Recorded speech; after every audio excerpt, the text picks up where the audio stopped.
Krishna. Hare Krishna. Krishna Krishna.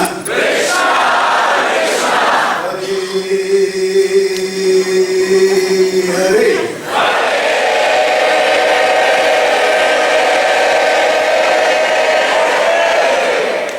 Hare Rama. Hare Rama Rama Rama. Hare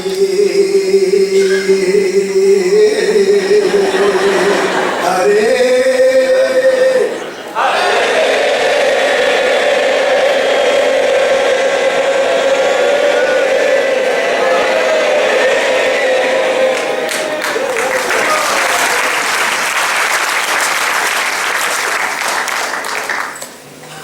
Durban is full of music.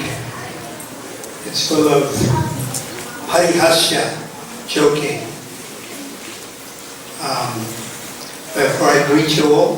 Swagatam, Swagatam, Vaho Mahabhagya. Krishna greeted the gopis saying Swagatam.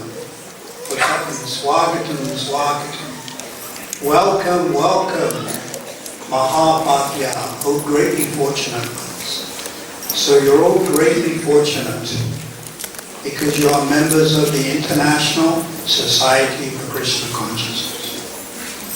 And you're all greatly fortunate because you are grand disciples of His Divine Grace, A.C. Bhaktivedanta Swami Srila Prabhupada. You are followers. Either you're initiated or uninitiated, you are followers of Srila Prabhupada. So this is your bhagya. Bhagya means good fortune. Therefore I say Swagatam, Swagatam, welcome, O Mahabhagya. Om Ajnanatamandasya Gunanjana Salakaya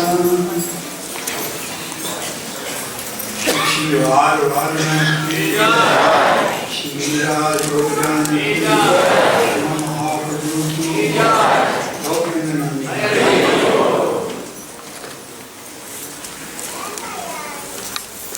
Om Ajnanatamandasya Gunanjana Salakaya Chachnatam Yena Tasmai Shri Gurave Namah Shri Chaitanya Manobhishtam Stapatam Yena Bhutale Swayam Rupakiramayam Danti Sangharantikam Vandeham Shri Guru Shri Yatapata Kamalam Shri Guru Vaishnavam Shri Rupam Sagrajatam Sadhana Raghunatam Vitantam Shijivam Sadvaitam Sadhutam Harijanam Sahitam Krishna Chaitanya Devam Shri Radha Krishna Padam Sahagana Lalita Shri Vishavitam Scha He Krishna Karuna Sindhu Nina Bandhu Jagatpate Gopesha Gopikana Radha Kanta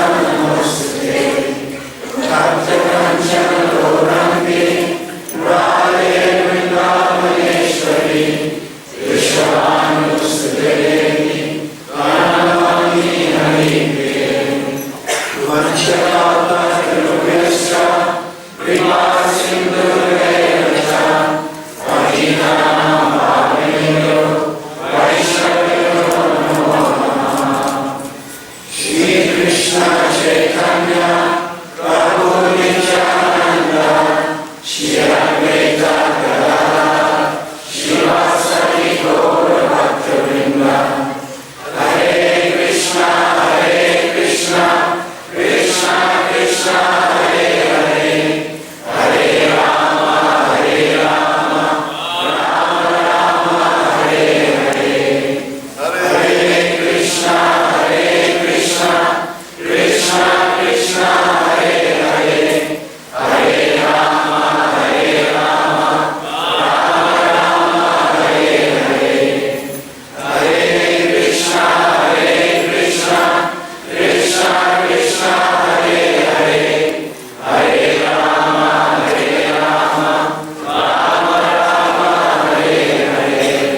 offer my prostrate obeisances to my senior godbrother, Srila Ramanuja Prabhu, who is my senior, and he's graced us with his presence. Let me also offer my respectful greetings and obeisances to the national secretaries who come here. That is Sarup Damodar Prabhu, His Grace, who was temple president for 12 years here, and to Haridev Prabhu, His Grace Haridev Prabhu, also to Raghunath Bhatta Prabhu, who is the regional secretary, and to Vibhu Chaitanya, who's taking on a lot of responsibility in this mission as the temple president here, and also the Minister of Book Distribution, which is very important. So let me offer my respects to these Vaishnavas. As I was offering Aarti, I was thinking how I had the good fortune to do this in 1975. As soon as I got here to South Africa, which was late April or early May 1974, they made me the Pujari. So I was in charge of worshipping Born-in-Time deities. And they were about this big brass deities. Presently they're in the Lenasia temple. So I was the Pujari when Srila Prabhupada came. So of course I had to attend to his Guru Puja, cleaning of the temple, and Chandan. I would have to make the Chandan for Prabhupada. When you make the Chandan, this is the sandalwood, then it couldn't be too liquidy. Why? Why could it not be too liquidy? Because it would drip into his eyes, and then Prabhupada would give you a look that would reduce you to like 1/1,000,000th of a millimeter. So, but on the other hand, it couldn't be too thick. So just before putting it on, I'd have to adjust it by putting a little water. And then of course flower garland for Prabhupada. And then I would give him the Charitamrita and then wash his hand. And then most of the days I did the Guru Puja to Prabhupada. That was very nice.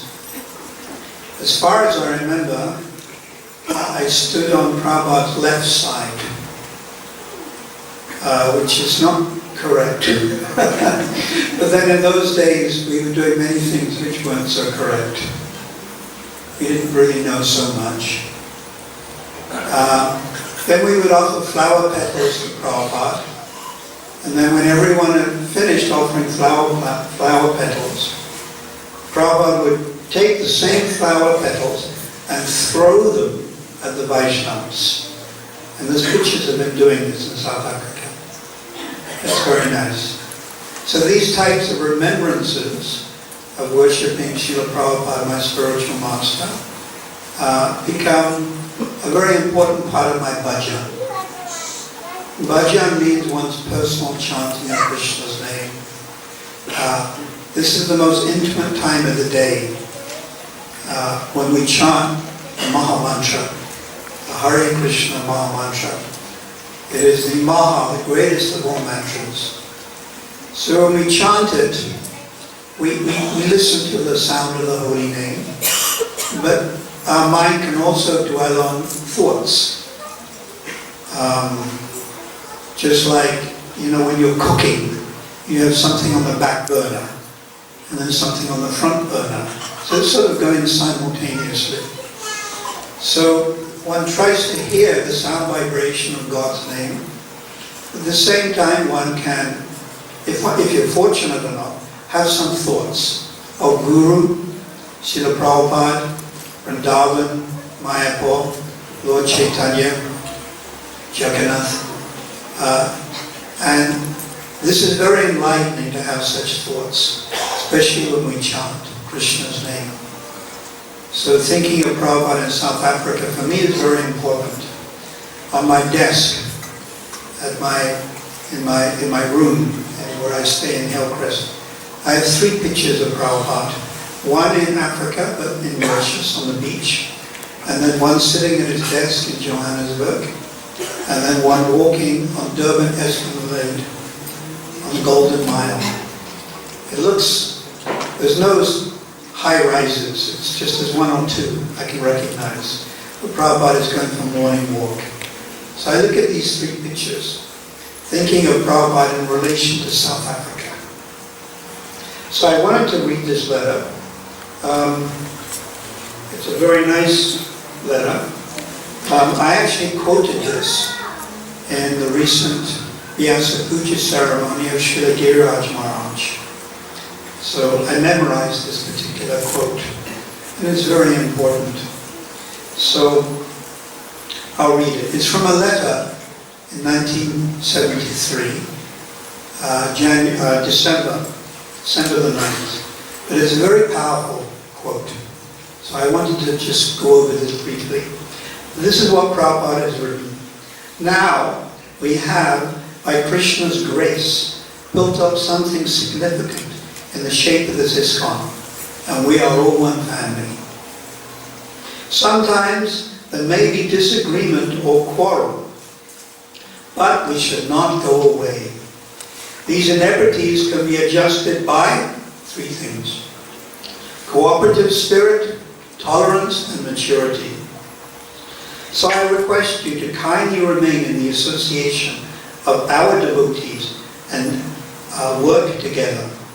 The test of our sincerity and actual dedication to serve the spiritual master will be the mutual cooperative spirit to push on this movement and not make factions and deviate.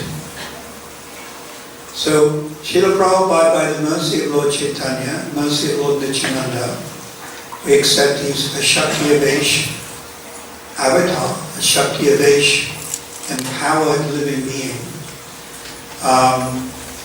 has given us Krishna consciousness, the Vaishnava philosophy. He has taken it out of India. He was the only one who did it. So immediately there is some debt, because he's the only one who did it. Although other disciples of Srila Bhaktisiddhanta are also completely bona fide, and they practice Krishna consciousness. They didn't leave India to preach Krishna consciousness. Prabhupada did. And as a result of his preaching, we're also now devotees. So immediately there is a debt. Immediately there's a debt we owe to Prabhupada. Then of course Prabhupada, in order to nourish his disciples, created a mission, the ISKCON mission. And he created many different activities that we could do, like distributing books, building temples, translating, Food for Life, presenting books in the universities, restaurants, farms, gurukuls, schools. Prabhupada gradually introduced, he didn't do it immediately, gradually he introduced all of these different activities to engage his disciples. So not only did he present this philosophy, but he presented a method by which this our Krishna consciousness can be nourished. Pushti, to nourish. And even now it is being nourished by the festivals, Rath Yatra, by book distribution, by deity worship. Our Bhakti Lata Beach, the seed of devotional service, is being nourished. So now we owe another debt to Prabhupada. First, he brought the message, and he created this society which nourishes us further in our bhakti. Then, of course, he gave us books, and he created the Bhaktivedanta Book Trust. And these books are Prabhupada's purports, Prabhupada's ecstasies. And contained within these books are the commentaries of the previous acharyas like Bhaktivinoda, Bhaktisiddhanta. If you read Chaitanya Charitamrita, Prabhupada starts off each chapter with a quote from Amrita Prabhas. That's Bhaktivinoda Thakur's Tika. And then he includes Srila Bhaktisiddhanta's Tika, Anubhasya, in Chaitanya Charitamrita. So we're not just getting Srila Prabhupada's Tika, the word Tika means commentary in his books, but we're also getting that of Bhaktivinoda, Bhaktisiddhanta, Sridhar Maharaj, Vishnu Chakravarti Thakur, Jiva Goswami. In other words, we're getting the whole package in Prabhupada's books. So this is now another debt that we owe him. We're becoming overwhelmed by debt. So how do we pay this debt back? Well, Prabhupada is saying here very clearly, the dedication and the sincerity of my followers will be determined by how much they can cooperate. Mutual cooperation is the word Prabhupada used. To spread this mission and not create what? Factions and deviate. So Prabhupada did not want us to deviate, to fall away. He wanted us to carry on practicing Krishna consciousness. And definitely not create factions, create like subgroups. Unfortunately, due to the influence of Kali, which means the age of misunderstanding, the age of quarrel, sometimes people's consciousness get a little covered by Maya, and they try to be a little separate to ISKCON, create some other organization or something. But Prabhupada is clearly saying here that the test of our dedication, you want to test, how you test the temperature of water, thermometer.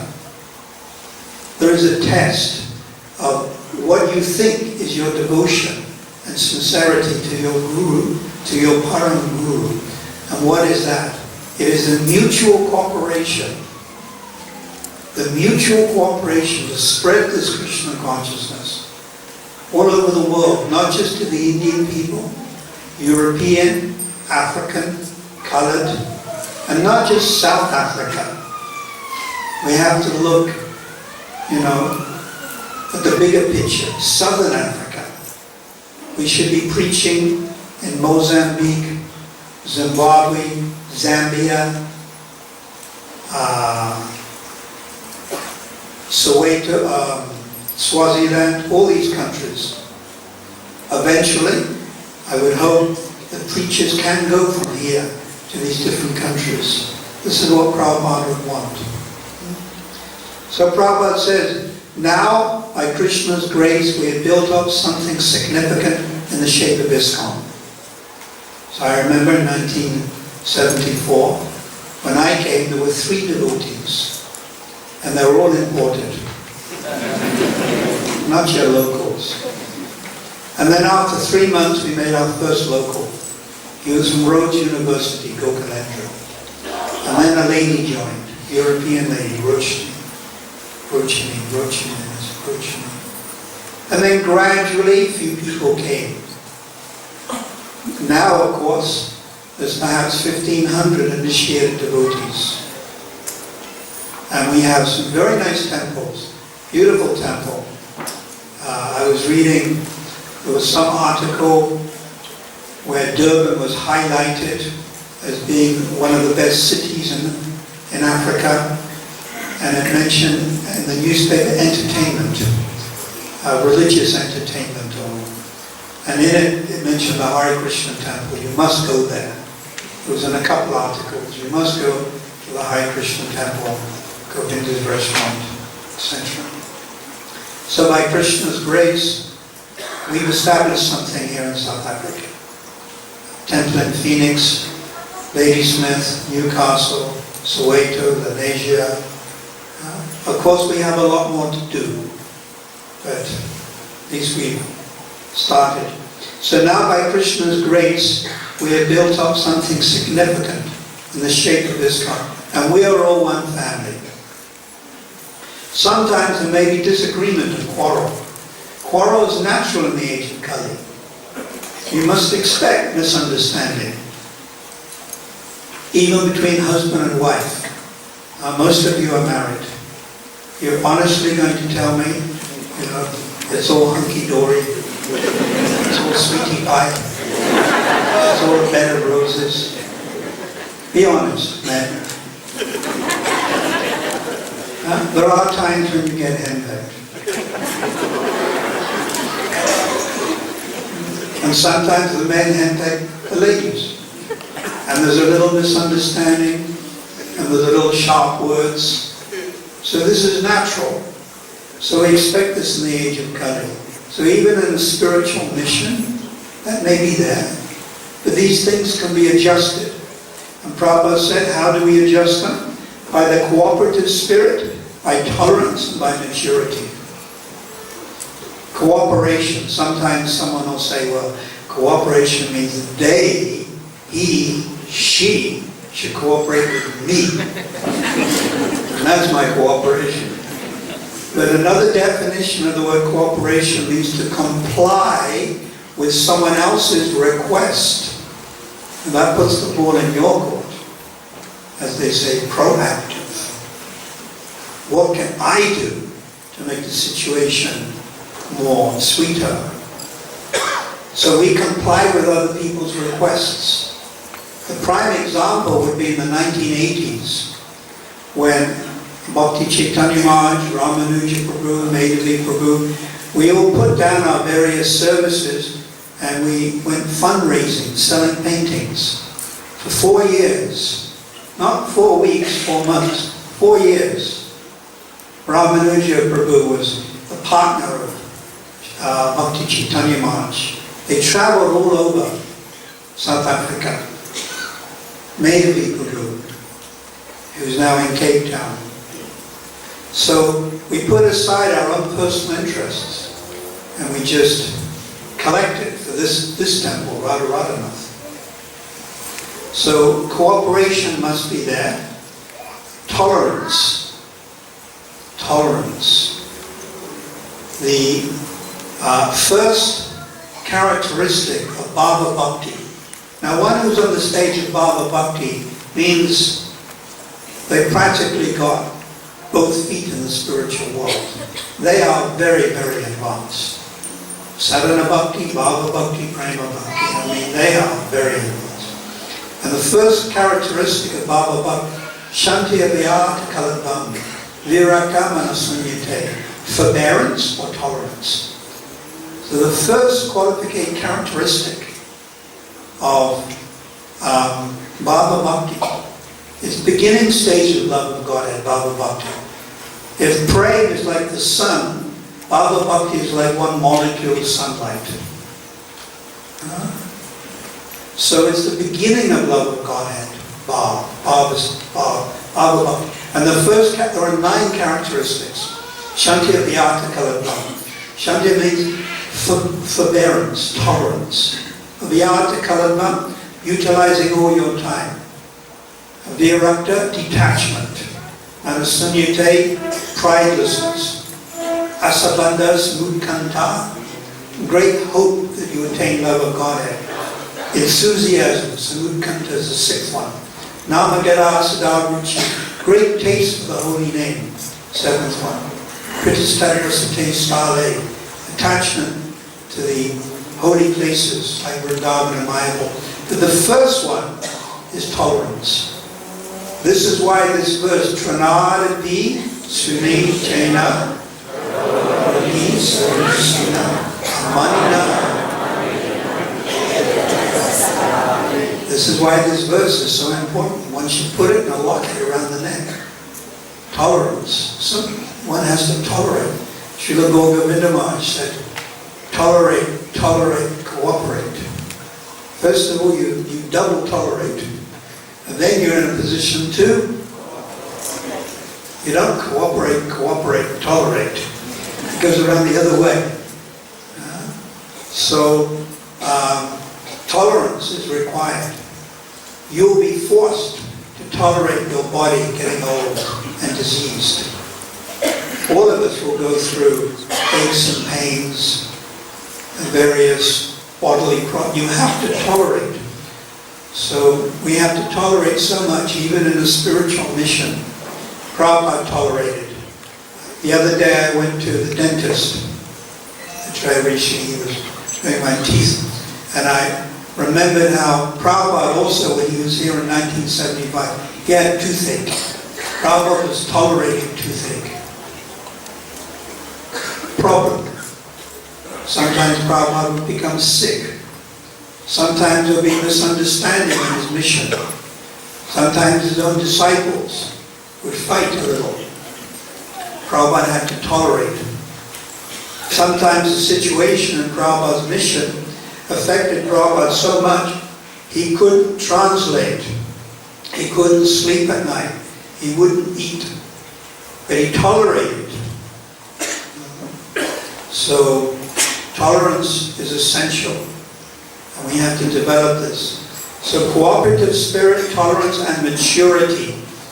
When you become mature, you begin to see things properly.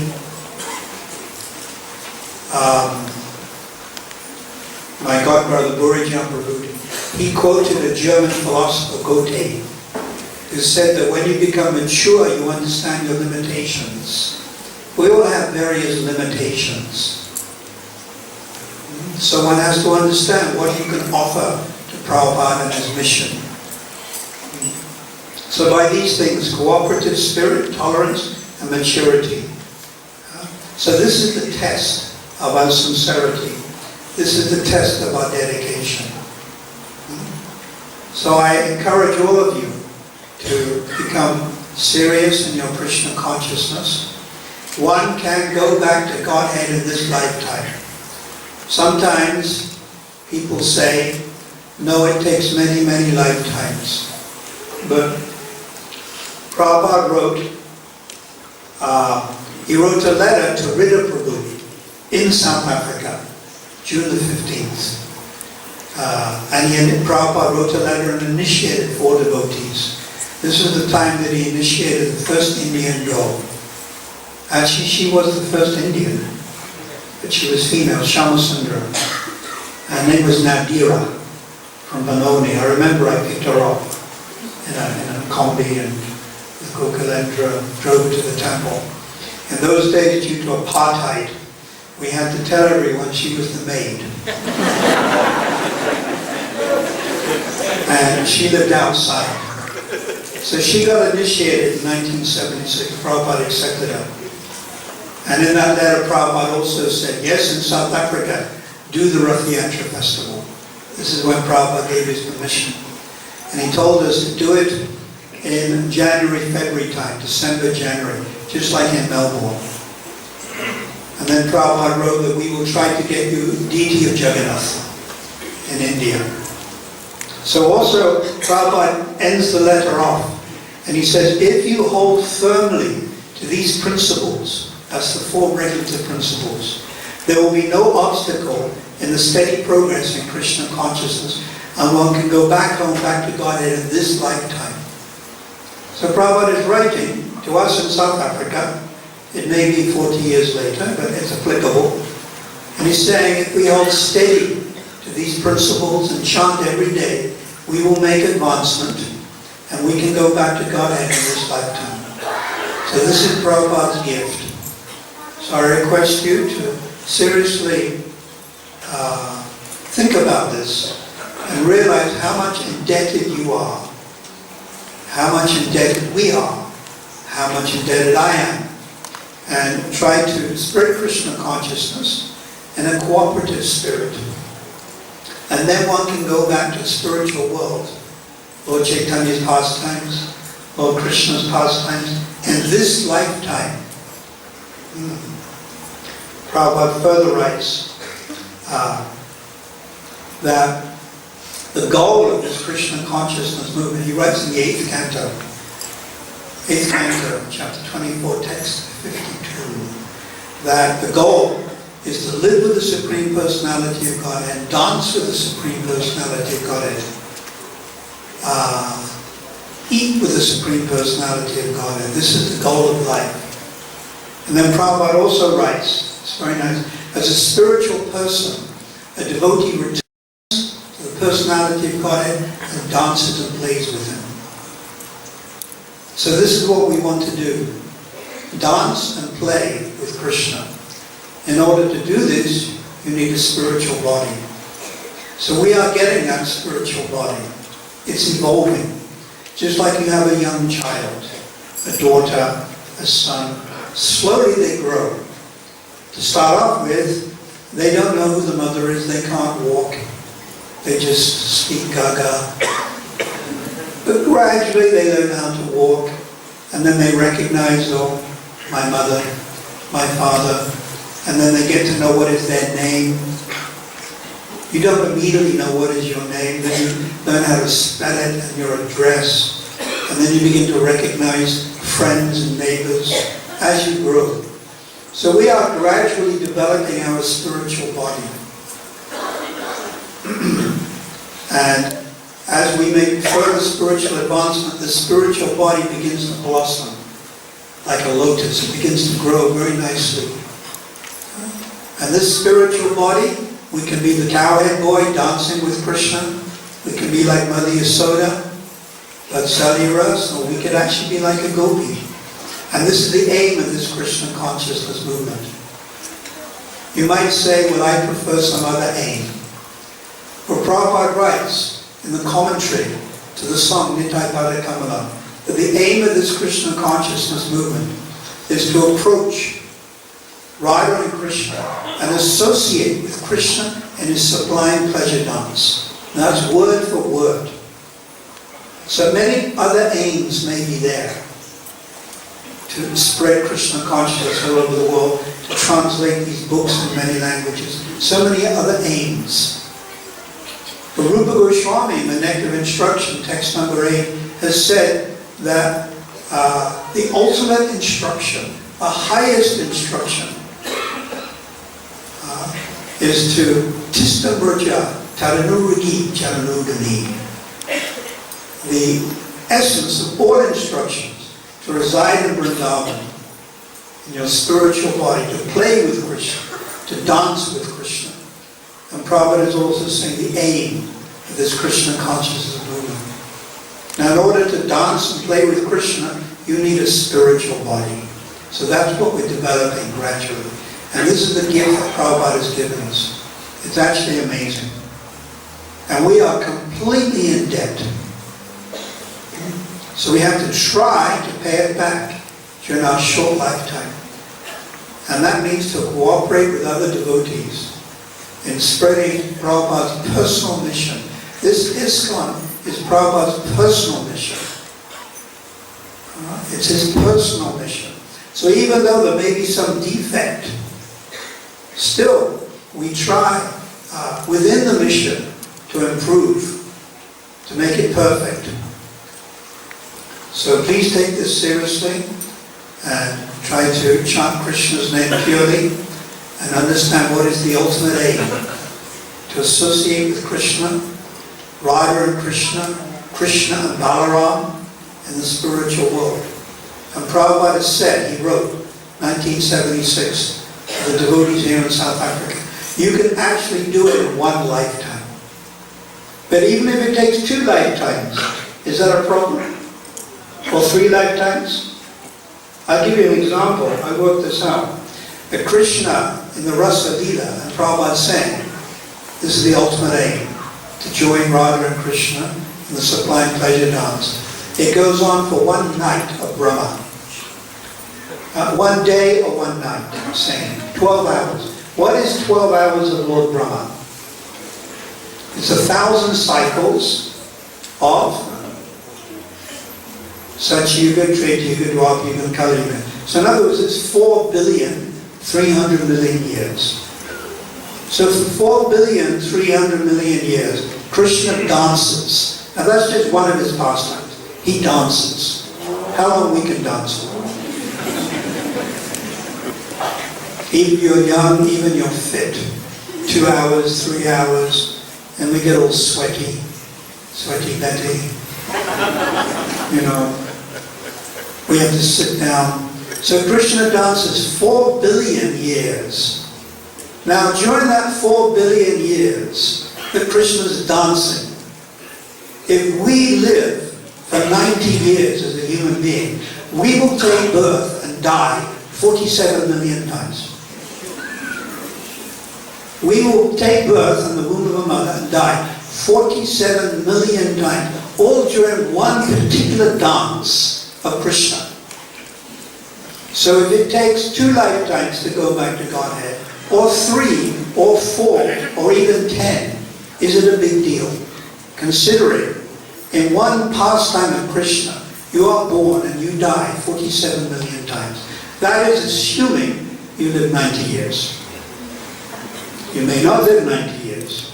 You may take birth as a mayflower, a mayfly. A mayfly female lives for 5 minutes. You may take birth as Drosophila, fruit fly, and live for 2 months. But assuming you take birth as a human being, you'll be born and die 47 million times. And this is all during just one of Krishna's pastimes, Rasalila. So this is the gift that Prabhupada is giving us, Lord Chaitanya. And Prabhupada is the one that gave it. So we should always feel indebted, and from this indebtedness we will feel gratitude. Kritagya, that word gratitude. The Roman philosopher, Cicero, said that gratitude is the mother of all virtues. Gratitude. To feel grateful. We should feel very grateful to Prabhupada's representatives. We're fortunate. We should feel grateful to His Holiness Giriraj Swami, who gave so much to this yatra. His Holiness Bhakti Chumaj, who's giving so much. Ramanuja Prabhu, His Holiness Bhakti Chaitanya Maharaj, His Holiness Kadamba Khan Maharaj. They're giving. We should feel grateful. We should feel some gratitude. We should cultivate this feeling of gratitude to Mahaprasad, gratitude to the deities. How fortunate I am to possess the holy name. You possess the holy name. Kritagya, gratitude. And akritagya means ingratitude. Ingratitude.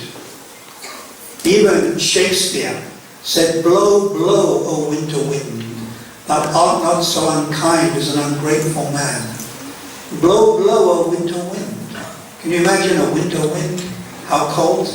Thou art not so ungrateful thou art not so unkind as an ungrateful man. Man, woman. Akritagya means to be ungrateful. So we should be kritagya, grateful to Prabhupada, his representatives who are coming here and helping us, the institution, the devotees who are serving here, Shri Radha Radhanath, Amazia Temple, Jagannath Puri. It's all voluntary. It's all voluntary. They get some small allowance, which is pennies. So we should feel so much grateful to the Vaishnavas who are serving this mission. So thank you very much. Srila Prabhupada ki jai. ISKCON ki jai. Gaur Premanandi. These holy